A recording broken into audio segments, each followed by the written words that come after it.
Well, the U.S. Congress is also keeping a close eye on Mali. Representative Karen Bass, a member of the House Foreign Affairs Subcommittee on Africa, recently traveled to Bamako.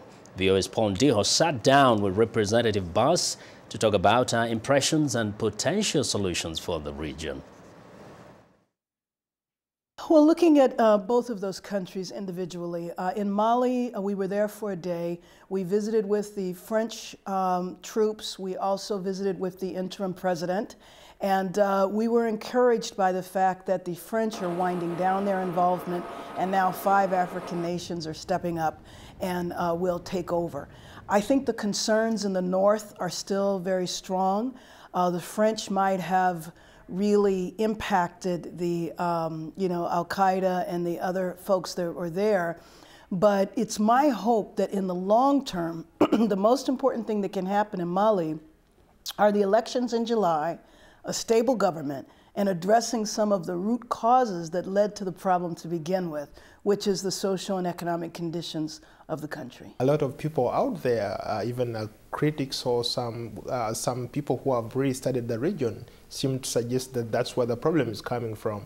Unless if the government, the main government in Mali, addresses some of those key issues, you are going to see more of those guys coming together, because historically they've always wanted to secede from main Mali. Right.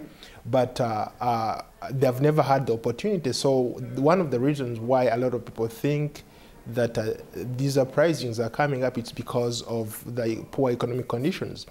From talking to people on the ground, what was your impression? How can the U.S. play a role? I think you're absolutely right in terms of what the root causes are of the problem. And then, there has been the historic problem with the Tuaregs in the north, and the fact that they have felt that they haven't gotten what they've needed from the government. But then you had a weak government, and then you had a military, right? That all of those circumstances led to the coup. And then I know when the military took over, they didn't expect what would happen in the north, but it did. And so I think in terms of the U.S. government's role, the best that we can do, first of all, we have cut off military aid, but we do provide over $140 million in humanitarian support, and that continues. So I think we need to continue that type of assistance.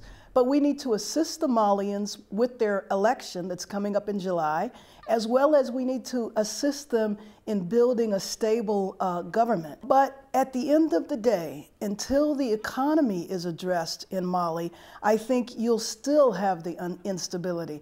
And so one of the things that is my long-term goal in terms of the work that I want to do as a member of Congress with the African continent is to change the perception that we have of the continent in the United States.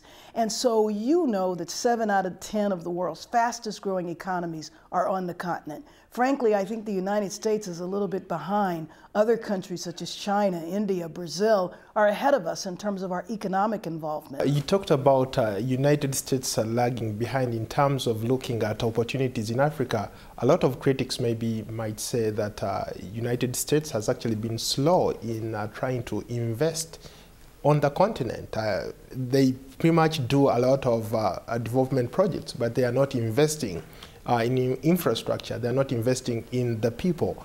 How would you react to that kind of criticism? Well, I think that criticism is right. I think I would lead with that criticism. But let me just tell you that there are a couple of very good examples. Actually, not a couple. There are many good examples. General Electric, for example, is involved in over 22 countries on the continent. So there's a number of U.S. companies that are there, but I think that more could be done. And then, frankly, within the United States, there's tens of thousands of representatives from a lot of African countries. There's a large African diaspora. There's the African American population that's interested in doing business in Africa. So let me give you an example. I had an ambassador from an African nation come to Los Angeles. I had him have a meeting with a number of African American owned infrastructure companies. So African American owned companies can participate in the development on the continent. And I have to tell you that there's tremendous interest in that. And so I do believe that criticism is correct, and I'm about trying to change that. Let's go back to Mali for a second.